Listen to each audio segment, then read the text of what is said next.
Postal ballot లెక్కింపులో వైఎస్ఆర్సీపీ పార్టీకి భారీ ఊరట. ఏపీలో ఓట్ల లెక్కింపు కోసం ఎన్నికల సంఘం సమాయత్తం అవుతుంది. గతంలో ఎన్నడూ లేని విధంగా ఏర్పాట్లు చేస్తుంది. కౌంటింగ్ ఫలితంపై రాజకీయంగా ఉత్కంఠ కొనసాగుతుంది. ఓట్ల లెక్కింపు వేళ ముందుగా పోస్టల్ బ్యాలెట్ను లెక్కిస్తారు. ఆ తర్వాత ఈవీఎంల లెక్కింపు మొదలవుతుంది.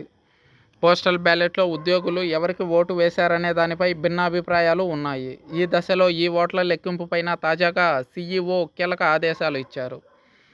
బ్యాలెట్ పేపర్ వెనుక రిటర్నింగ్ అధికారి సంతకం ఉన్న సీల్ లేదని, పోస్టల్ బ్యాలెట్ ఇన్వాలిడ్ చేయకూడదంటూ ఆంధ్రప్రదేశ్ ప్రధాన ఎన్నికల అధికారి ముఖేష్ కుమార్ మీనా ఆదేశాలు జారీ చేశారు. రిటర్నింగ్ అధికారి సంతకానికి బ్యాలెట్ చెల్లుబాటుకు సంబంధం లేదని సీఈఓ స్పష్టం చేశారు. పోస్టల్ బ్యాలెట్ డిక్లరేషన్ పైన గెజిటెడ్ అధికారి సంతకం ఉంటే సీల్ లేదని, వాటిని ఇన్వాలిడ్గా పరిగణించకూడదని పేర్కొన్నారు. వ్యాలిడ్ ఓటింగ్గానే, వ్యాలిడ్ బాక్సులుగానే పరిగణించాలని చెప్పుకొచ్చారు. ఓటరు తమ ఓటును బ్యాలెట్ పేపర్లో సక్రమంగా వేశారా లేదా అని మాత్రమే చూడాలని మీనా ఆదేశించారు. ఈ మేరకు రాష్ట్రంలో అన్ని జిల్లాల ఎన్నికల అధికారులకు ఆదేశాలు పంపినట్లు సీఈఓ మీనా వెల్లడించారు. దీనిపై రిటర్నింగ్ అధికారులు, కౌంటింగ్ సిబ్బంది, సూపర్వైజర్లకు జిల్లా ఎన్నికల అధికారులు వెంటనే సమాచారం ఇవ్వాలంటూ ఆదేశాల్లో పేర్కొన్నారు. అవసరమైతే శిక్షణా తరగతులు నిర్వహించాలన్నారు. పోస్టల్ బ్యాలెట్ వెనక రిటర్నింగ్ అధికారి సీల్ వేయడం ఆయన బాధ్యతే అని స్పష్టం చేశారు. అదేవిధంగా ఫెసిలిటేషన్ సెంటర్లో గెజిటెడ్ అధికారి సంతకం చేయడం, సీల్ వేయడం కూడా అక్కడి అధికారుల బాధ్యతే అని గుర్తు చేశారు. వీటిని అడ్డుగా చూపి ఇన్వాలిడ్గా పరిగణించకూడదన్నారు.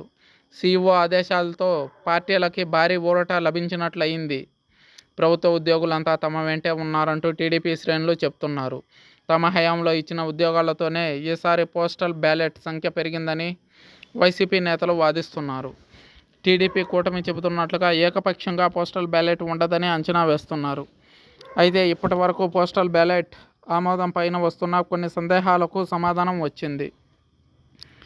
ఈ తాజా ఆదేశాలతో తమ ఓటు శాతం పెరిగే అవకాశం ఉందని వైసీపీ నేతలు ఆశాభావం వ్యక్తం చేస్తున్నారు. అయితే మరోవైపు వైఎస్ఆర్సీపీ అధినేత వైఎస్ జగన్మోహన్ రెడ్డి 175కు 151 సీట్లు పైగానే కైవసం చేసుకుంటామని స్పష్టం చేసిన విషయం తెలిసిందే. చూడాలి, జూన్ 4 వరకు వెయిట్ చేయాలి ఫలితాల కోసం.